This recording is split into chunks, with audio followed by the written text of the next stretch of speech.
Alright, hey guys, I'm going to quickly try and do a lab or a modelling exercise with you. I'll sort of do it on camera. You can flick through it quickly or slowly or whatever. Hopefully you've read through this track on your OneNote. I want you, if you haven't, make sure you just do that before you kind of watch the video. It might make a little bit more sense. I will describe what I'm doing throughout the video though. Essentially, we want to model a dynamic equilibrium. Okay, so dynamic equilibrium means that the forward reaction and the backward reaction are happening simultaneously. Okay, so a reaction can be product favored or reactant favored, but in the end, if it's an equilibrium system, it will reach a point at which the concentrations of the reactants and the concentrations of the products will remain constant. So we're going to try and model that process using some measuring cylinders, a 25mm pipette, and a graduated pipette. So if you scroll down through your lesson, you'll see that equipment, or slightly different on there. The important part of this, I don't know, this is going to be really blurry, but I'm going to give it a go anyway. You'll see that these have different diameters. This one is a thicker diameter than the pipette, than the 25mm pipette. And that's really important for this track. So, because when we're going to transfer water from one cylinder, which will represent our reactants, to another cylinder, which will represent our products, and we'll also be simultaneously transferring the material backwards, okay? Because that is what a dynamic equilibrium does. The material is moving in the forward and backward direction at the same time. All right, so I'm going to try and give you, I'm going to try and do this all in one shot because I can't be bothered cutting up the video. So if it gets boring or I say something stupid, well, you're just going to have to live with it. So over here, if you get seasick, that's also too bad. You just have to live with it. Okay, so you'll see here I've got a bit of a little setup, not particularly amazing, okay, but I just want to use it to demonstrate what I mean. Okay, so imagine this is our sort of setup that we've already started. We have our reactants, I think that says, and our products. We're going to have one cylinder. So let's imagine we're starting off with a system. It's already got some products in it. It's already got some reactants. Okay. My little cylinder here, my graduated cylinder, measuring pipette, graduated pipette is what I'm trying to come up with. It is going to be used to transfer material from our reactant side over to our products. Meanwhile, our products will be transferred backwards. Now, this is meant to represent a closed system, but inevitably I'm a bit of a sad sack at doing this. So, yeah, we'll transfer some there and transfer some back. So I'm just holding my thumb across the top to keep the pressure, and then the external air pressure keeps the water inside the measuring cylinder, inside the pipette. So that's what we do. And each time we're going to take a measurement. Okay, so I'm going to take you to a new place now. Over here. And I'm actually going to demonstrate it. Okay, let's have a look. So there's two measuring cylinders. I'm going to move it down remotely. Okay, so you can see kind of the whole measuring cylinder. And do you know what I'm going to do? I'm going to start with 10 mils. So for your initial, because we don't have any,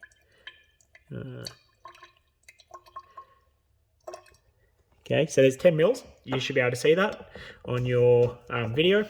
Okay, so that is actually transfer. This is initial, so not one, but that is initial. So record that down on Excel.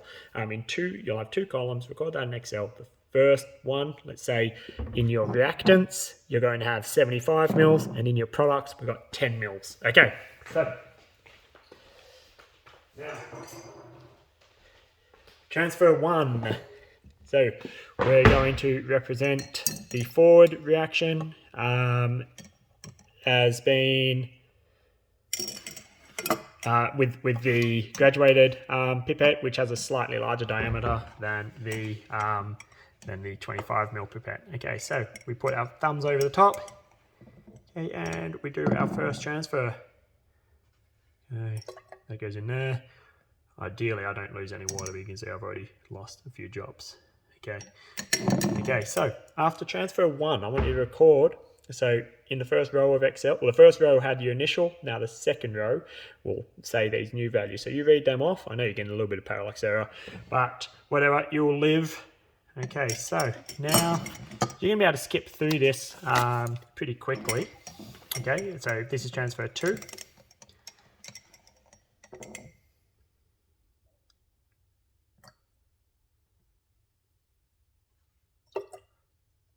Alright, what I really should do is do that every time. So there was 2. Okay, now we're going to do 3. Okay, so you've got to record each time in your Excel spreadsheet.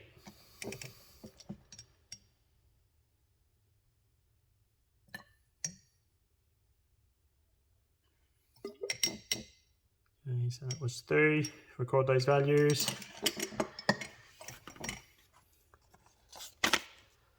Okay, transfer 4. So these times are representing, or these cards are kind of representing time.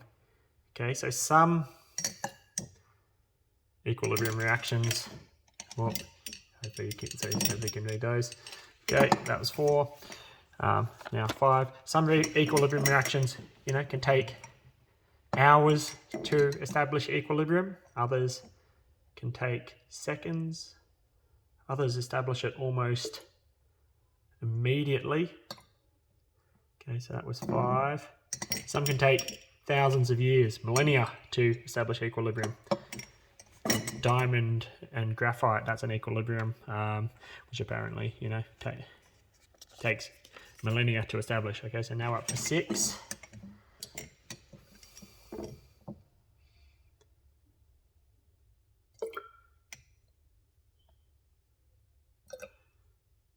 Alright, so that was 6.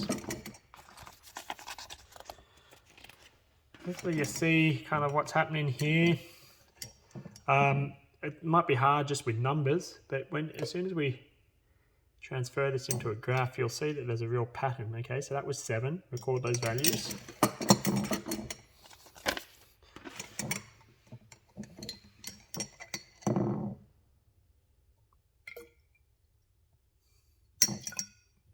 Okay, well, I'm getting a bit lazy here. That was 8. I'm flicking water all over the place. This is meant to be a closed system, but I'm letting a lot of water get out. There's a problem with my model. Me being lazy. Okay, so transfer 9. Okay, you can imagine that's kind of like, this is like second 9 of our reaction. Okay, there we go.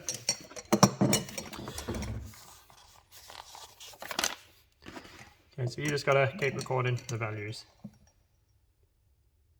You might need to pause the video so you can record them accurately. Okay, that was 10.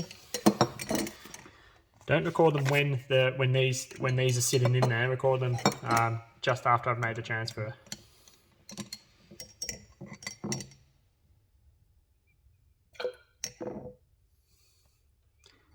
I'm going to do 20 transfers, I think.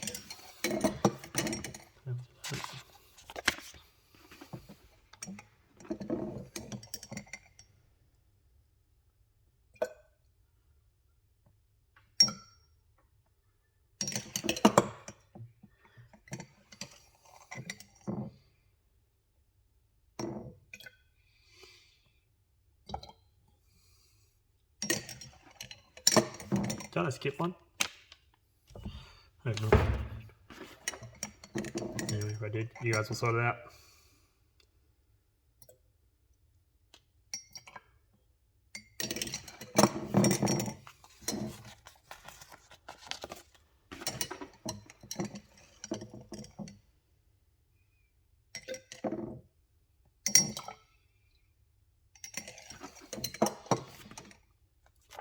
Okay, you kind of see that we've got more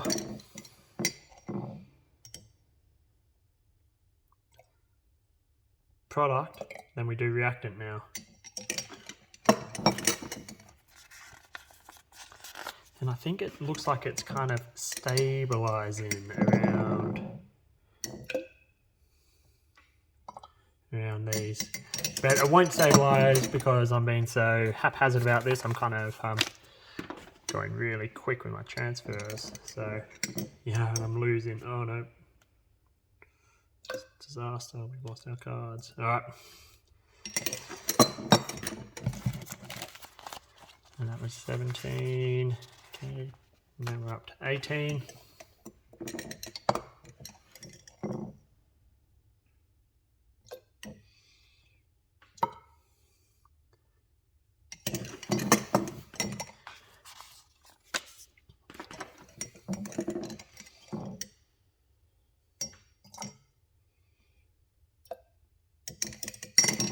That was 19.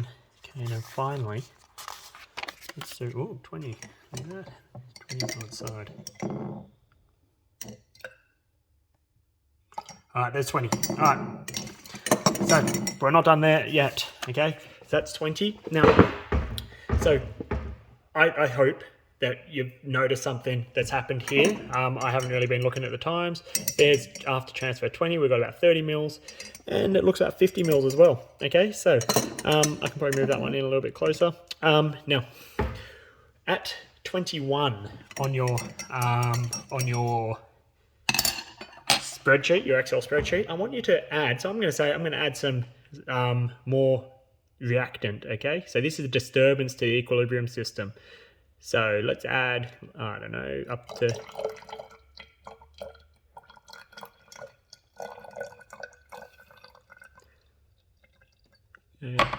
So up to 50 mil. So I had about 20 mil, okay? So that's at 21, okay? That's when the disturbance was made, at 21. And then, so you can do that now. I'll then do transfer 22. Actually, you know what? We'll call it 21, the disturbance, and then here, so then we'll say, oh yeah, no, 21, that's right. You make the disturbance 21, and then 22 we'll do the next. Okay.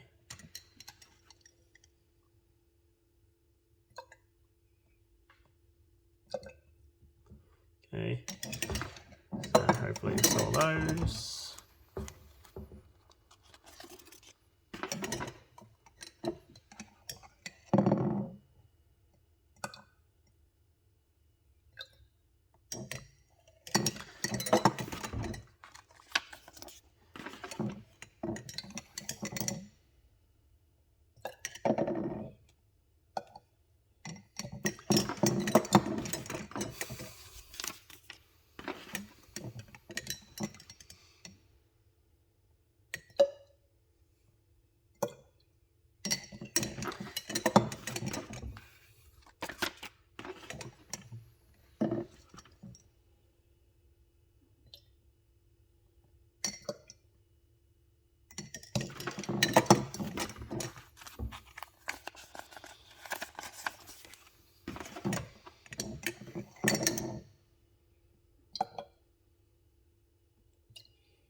You can see me flicking water all over the shop.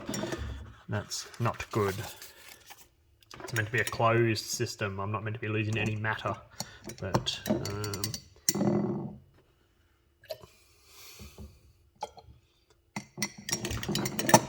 jeez, my arms are getting tired.